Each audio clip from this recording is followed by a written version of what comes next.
Hi guys, so this is the 2020 astrology analysis. And before we get into the 2020 year, let's first put this year a bit in relation. So 2018 was a year of instability and change because we had two big changes from Uranus and Chiron. They changed sign after staying in their previous sign for 8 to 10 years. So we had Uranus moving into Taurus, which brought us a big process around security and material and financial resources and the restructuring of those and dealing with chaos in these areas and finding new ways to create security for ourselves. And Chiron moving into Aries, which kind of reactivated our little childish ego and our anger issues and our issues with the masculine in general. So we got a bit of calm time in 2018, a lot of retrogrades for us to integrate these two big changes of Chiron and Uranus. In 2019, I call that a year of preparation because the changes that happened in 2018 were already settled, and the only thing that changed was that Jupiter went into Sagittarius, which was a really good change because Jupiter loves being in Sagittarius. It's his home sign, and it brought us an energy of just being very open to the world, like exploring new possibilities, thinking about, dreaming about new ways we could live, work, and so on, and generally enjoying a lot of social time. Or maybe learning, that's also Sagittarius and Jupiter. And 2020 now is the year of, I mildly called it manifestation. But generally it is the year of growing the up, like seriousness. The main transits that are really important this year are obviously the triple conjunction above all, the triple conjunction of Jupiter, Pluto, and Saturn in Capricorn. Plus, we still have the nodes of the moon in Capricorn and Cancer, and the nodes of the moon always show the collective evolutionary goal for this period. And apart from that, the other planets are still solid. So Uranus is still in Taurus, Chiron is still in Aries, and Neptune is since 2011 and still till 2025 in Pisces. So before I go into the really important part, which is the triple conjunction in Capricorn and the nodes with it, I'm just going to explain a little bit the backup setting, which is Neptune, Uranus and Chiron, and then we can dive into the really nitty-gritty stuff. So Uranus in Taurus deals with our material security and the way we earn money and the way we find security in general in our possessions, right? So Uranus always wants to invent new things, new, innovative and unprecedented responses to pressing questions. And I think the pressing question of Taurus is like, how do I feel safe? How can I keep what's mine? And Uranus here definitely brings about new ways of dealing with finances. So we've got the emergence of cryptocurrencies, we've got the emergence of much more people starting to freelance, starting to be okay with uncertainty. So Uranus always invites us to embrace the chaos or the uncertainty in this area that it deals with. And in Taurus, it definitely will ask us to redefine our relationship with money and with our possessions, and to kind of ultimately align it with a more compatible evolutionary purpose. Technology is definitely going to play a big part in whatever Uranus comes into. So this, we see it already, like with the cryptos, that like money that used to be physical is being digitalized, and I think there's much more things to come in this area, how when maybe our possessions are going to be digitalized. And that's also already happening because our data is suddenly becoming a very, very valued possession. That's also what Uranus and Taurus brought. Before that, we thought our possessions are only things that we own, my house, my sofa, my car. But now we understand that actually something intangible is also our possession and is also actually worth something, and it's our data. So, these kind of things are going to be happening with Uranus in Taurus. And then we have Chiron in Aries, which reminds us a little bit that we have an ego. And we're always going to have an ego. Ooh, surprise. Before that, Chiron used to be in Pisces, so we were all about, like healing our spirit and becoming more spiritual and finding back to our faith. Chiron always shows where the healing happens collectively.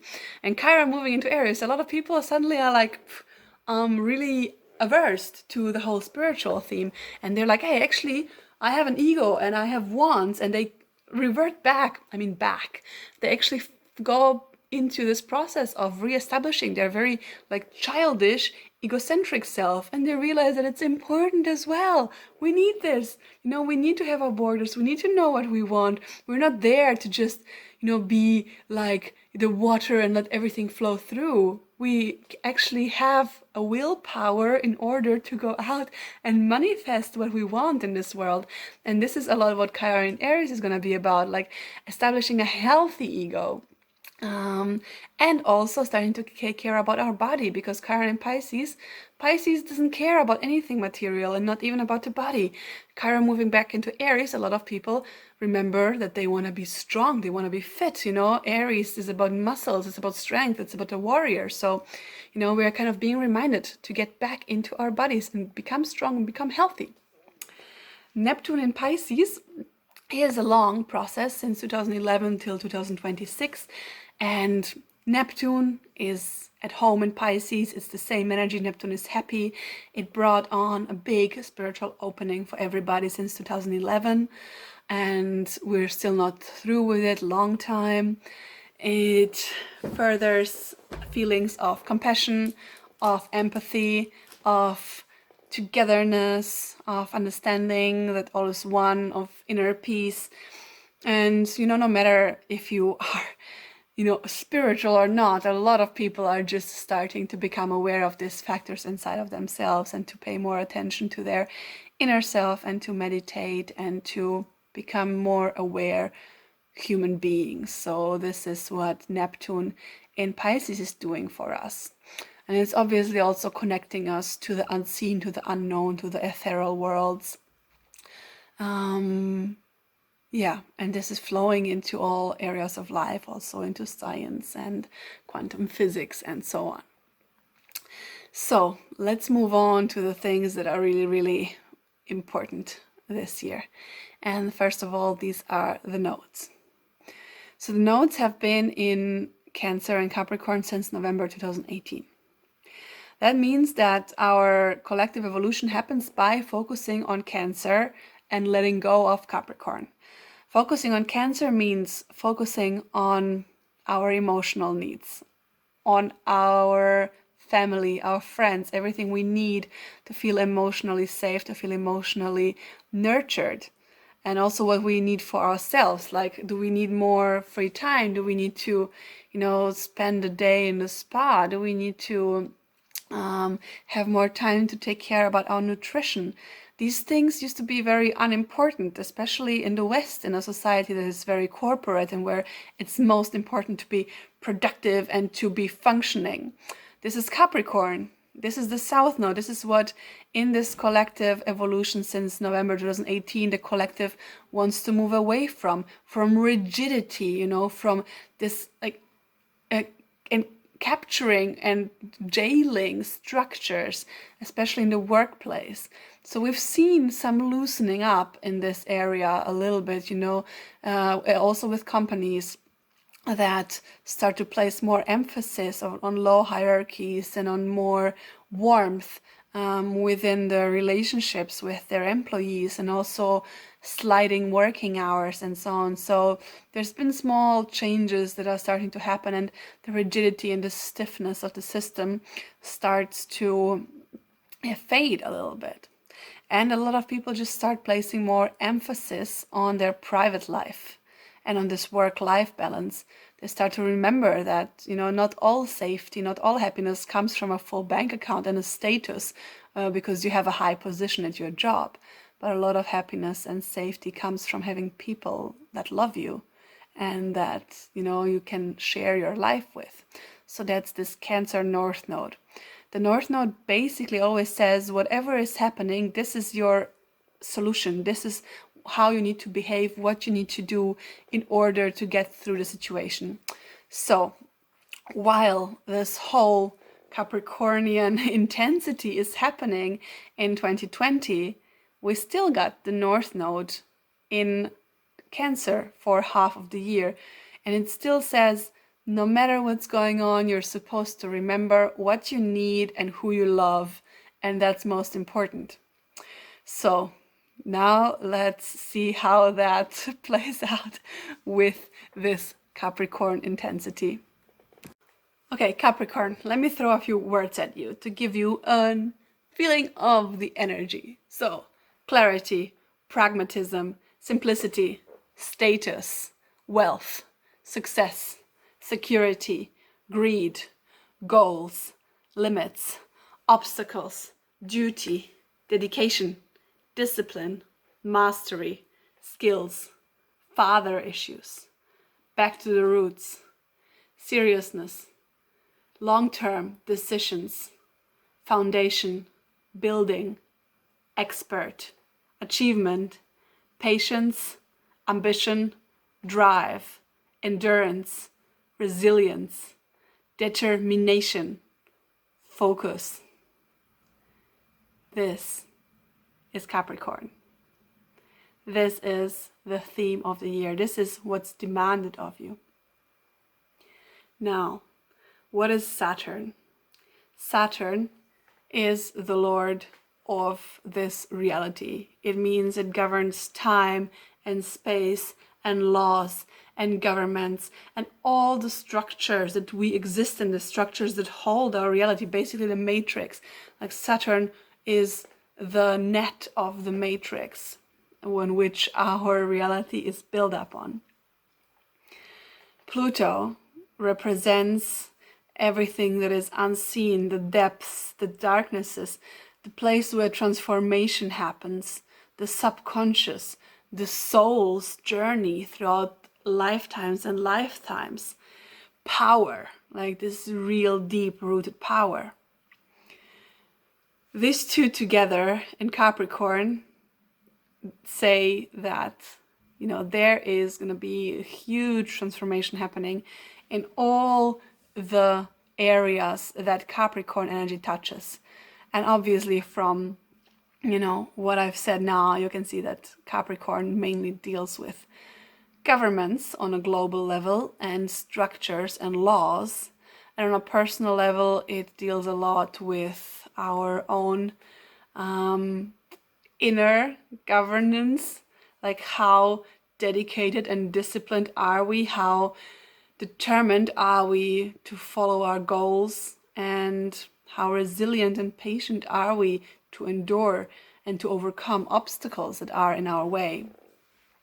Now, this conjunction is a rare thing because, you know, Jupiter, Saturn, and Pluto are slow-moving planets, so they don't meet very often in the sky. And one of the last times that they met in the sky was in 1894, before Christ. And you know what happened there? It was the moment when Babylon was built, a tiny, really not important small city that very soon used to reign half of the world, and that still is a symbol for the oppression of governments. When, you know, reggae musicians talk about Babylon, we all know what they talk about. So if this happened when this conjunction was present one of the last times, then is this now today the moment where a new Babylon is going to be erected? Maybe, we don't know. I mean, another thing that happened back then is that the Code of Hammurabi was written, which was the very first kind of legal document that specified a few simple socio-economic rules and regulations. But those simple rules and regulations are basically the foundation of all subsequent law that has been written and invented. So it was basically, you know, the first establishment of law and government. Very interesting. And Then we had this conjunction as well in different signs, not Capricorn. And the recent ones were in 1914, which we all know was the beginning of the First World War. And we had another one in 1947, which was the end of the Second World War, and where a complete redistribution of powers in the world happened that ended the dominance of the British Empire and enthroned the United States as the world's biggest power.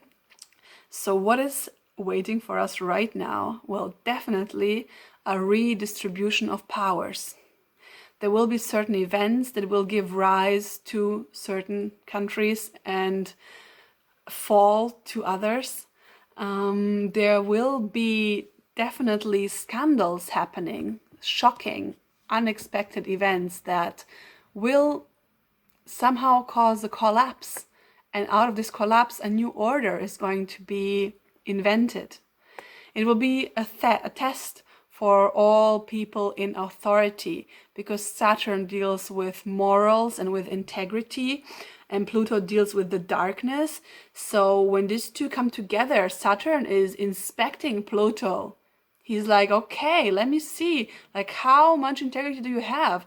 How much, what is behind the scenes? How much do you live what you preach? So all people in power and authority in the public light will be under scrutiny. They will all be really researched, and only the ones who are really true to themselves and have firm moral grounds, they're going to be the ones that survive.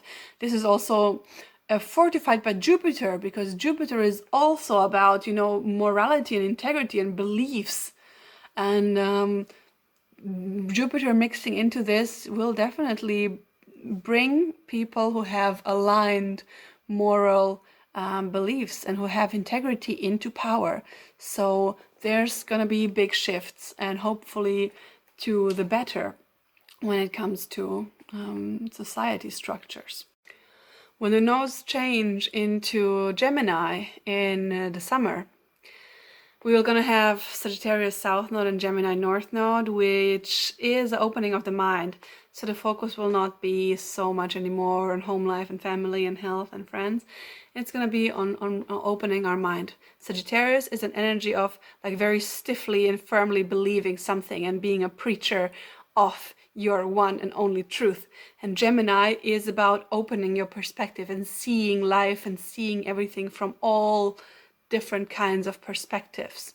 Gemini is obviously also the sign of communication and connection, but in your close circles, whereas Sagittarius is faraway lands and traveling and exploring. Gemini is all about your immediate community, like your city, your neighborhood. So, this whole Corona thing might also be setting us up for this change in the North Node. So we stop always looking onto other continents and we start focusing on our community, on our neighborhood, on the people close to us, and communicating with them and establishing connections with them. So yeah, this is what this new North Node in Gemini will be like. We will learn how to connect more, how to communicate more, how to be more present in our immediate surrounding, and how to be more open-minded. So let's talk Corona, shall we? When I was holding my prognosis talks for the 2020 year in January, I still remember this one sentence very much that I said, and it was that there will be no fun this year. And I specifically said that, hard work is going to be demanded from us this year, and that people who have the habit to be disciplined and get their stuff done are going to have no issues this year at all. But those who tend to escape, who tend to prioritize short-term satisfaction like nightlife, like socializing, over their long-term goals, those ones are going to have a really, really big problem, because escapism will not be an option this year. And when I was saying that, I wasn't even aware of how real this is going to get very soon. Because if we look at Corona, what do we see? What are the industries that are affected most? Well, obviously, travel, tourism, nightlife, socializing, gastronomy, all of these Jupiter, like fun, enjoyment kind of industries. So those people who used to escape into those spheres in order to postpone their responsibilities, they just don't have the option to do that anymore. And that is connected with Jupiter. So the first astrological aspect that is connected to Corona is the Jupiter in Capricorn. The second one are Saturn and Pluto in Capricorn, and all of those three together obviously as well, because we have this huge triple conjunction this year that astrologers have been talking about for years, and we've all been patiently waiting to see how this is going to go down. And then there is a few kind of background energies that are also influencing this whole story very much. But first of all, let's ask the question, like, did it have to go down like this? Did it have to be this extreme? And the answer is no. We kind of can always see what is demanded from the collective in terms of development on an astrological level. But then what actually is going to happen is always an interplay between the demand that the universe gives us and our resistance towards it. And when our resistance towards the task we're supposed to fulfill or the development we're supposed to make is very strong, then usually we get a physical limitation. And with all of these planets in Capricorn, like Jupiter, Saturn, Pluto, and the South Node in Capricorn, it was quite clear that we will face some sort of a very strong limitation, because Saturn and Capricorn are all about reminding us of our limitations, of our borders, of our humanity as well. And what is Corona doing? I mean, first of all, it locks us all down. We can't travel, we can't have fun, we can't go out. We can only sit there and really think about our life and maybe remember those really important things that we've been putting off for so long and get back to those. Second of all, it reminds us of our mortality. It's like, hey, you're human. You can die any moment. It's actually really easy for you to disappear. Become aware of your transience, of your mortality. So this coronavirus manifested only because we were in resistance to taking responsibility, to getting serious, to looking at our long-term goals, to sacrificing our short-term pleasures in favor of something more important. And yeah, if we were more in tune, if we were more diligent, more disciplined, this wouldn't have had to happen. However, the coronavirus is obviously not only doing something on a personal level, and we also need to look at what were the energies for the collective and how is this related to the coronavirus. So on a global level, Pluto is about power and who holds the power, and it is about transformation. Saturn is about the structures we build, about our governments, about bureaucracy, about all of these structures. And Saturn is also about morals and integrity. So with Pluto and Saturn together, obviously there was going to be some transformation in the structures of our bureaucracy. That was quite clear when we looked at 2020 as astrologers. And I guess this whole situation with Corona is a test. It is a test to the governments. Like, how well are you going to be able to deal with this? How well are you going to be able to take responsibility? And also, what kind of darknesses and shadows are going to resurface through this situation? I feel like, this Corona situation might end even with a huge scandal of some secrets appearing about how the virus was generated or why it spread and so on. So because of Pluto always brings out darkness and reveals, some hidden manipulations or secrets of authorities, Saturn, and it's all in Capricorn as well. So it is definitely related to some changes in our bureaucratic and political structures, because this Saturn-Pluto conjunction does happen every 34 years, but not in Capricorn. Capricorn specifically is related to governments and bureaucracies and the structures that we live in. So we're going to experience definitely some huge shift in that after this whole situation. I guess power is going to be redistributed. Maybe there's going to be some countries that are going to proliferate themselves by exposing very, very good skills of dealing with this kind of situation. Maybe some countries are going to gain huge economical benefit through inventing measures against corona or antivirus injections. So this situation is kind of laying the ground for a redistribution of global power. And if you want to hear more about that, you can go back to the yearly prognosis where I talk more about the history of this specific conjunction.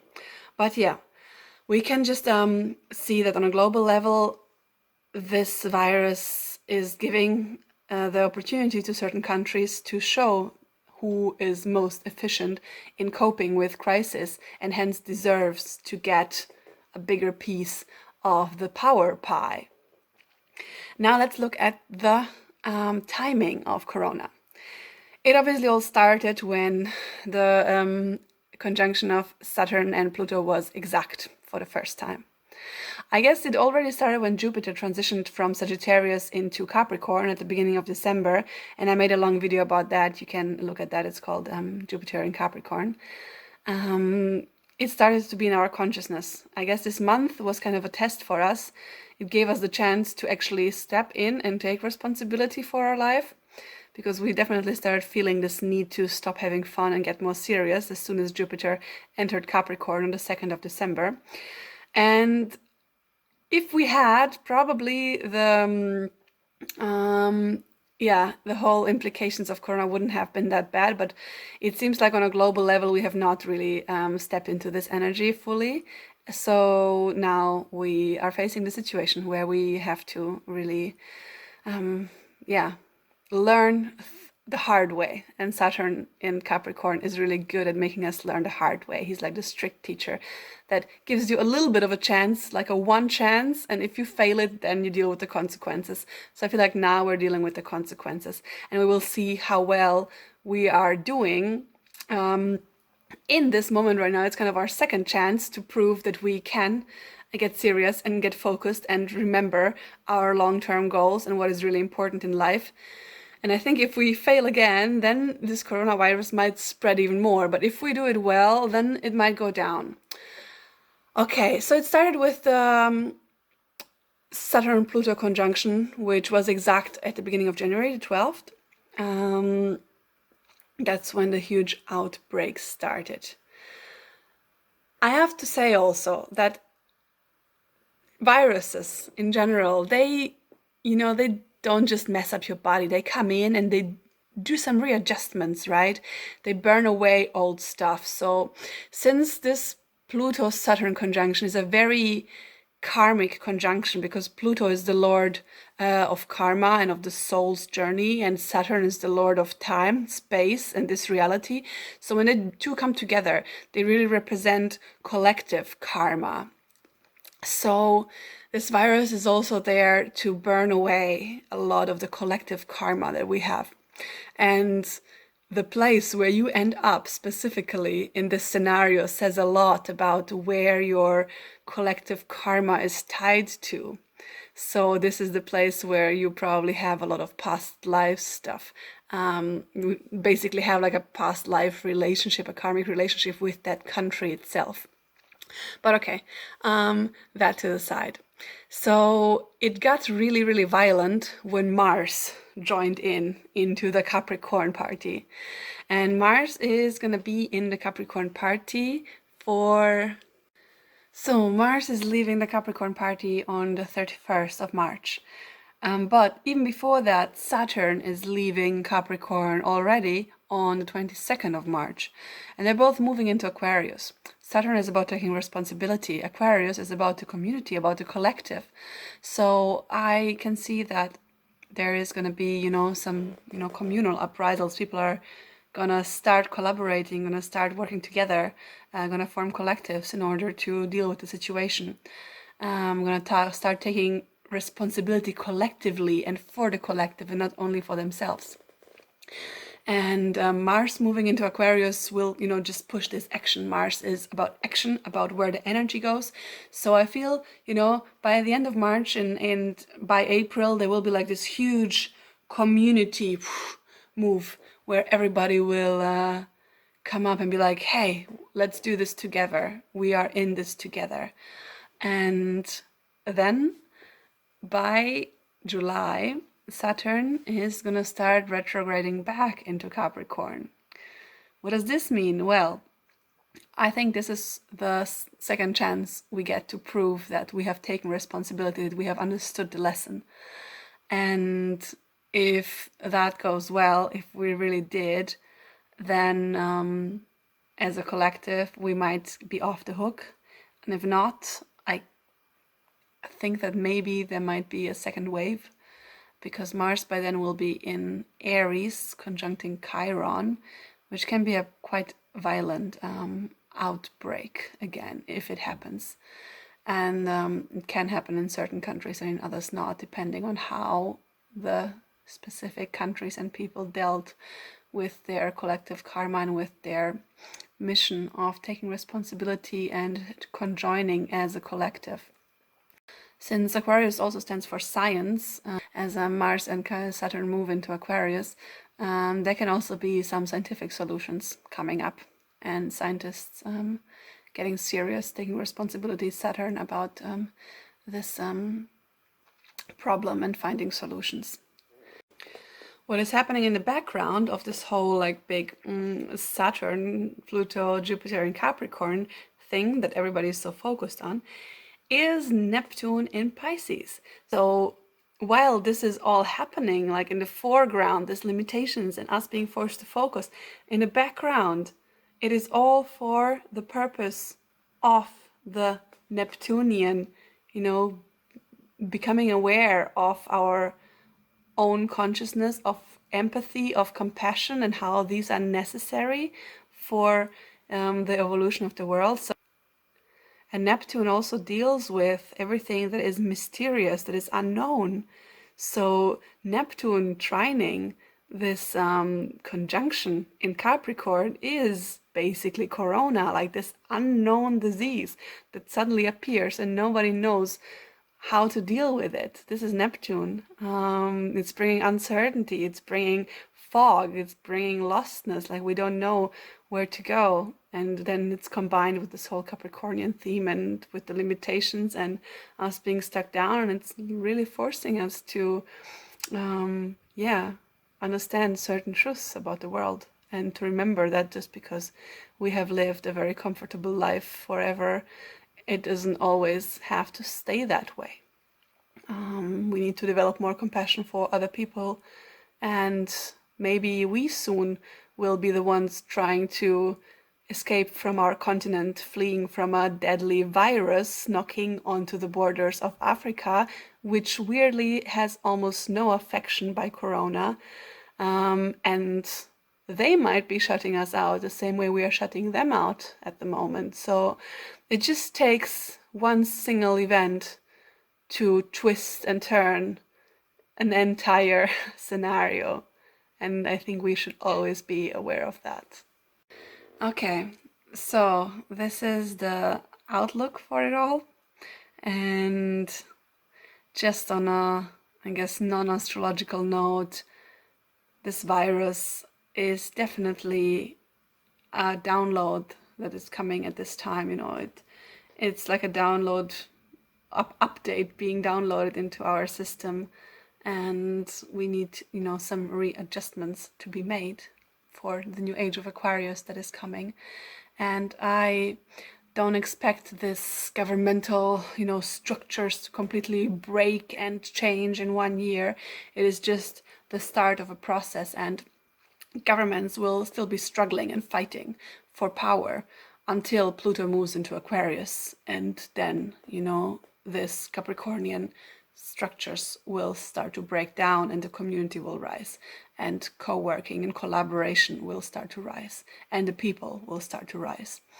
But in that time between 2020 and 2024, governments will still fight. They will still like pull up this whole theater, this whole farce of pretending to have control and pretending to take responsibility like they're doing now, like pulling up this huge theater of limitations and closings and forbidding everything just to pretend that they have control, that they take care, that they have responsibility.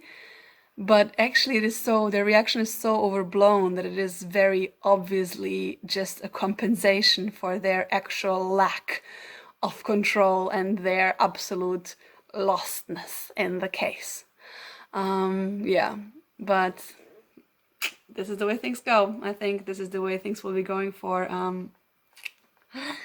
the next 4 years. Governments are gonna be like pretending to be huge before they just explode like a balloon. Pop. All right, so thanks for watching, and I'm really excited to see how this matter unfolds. Good luck with your health and everything.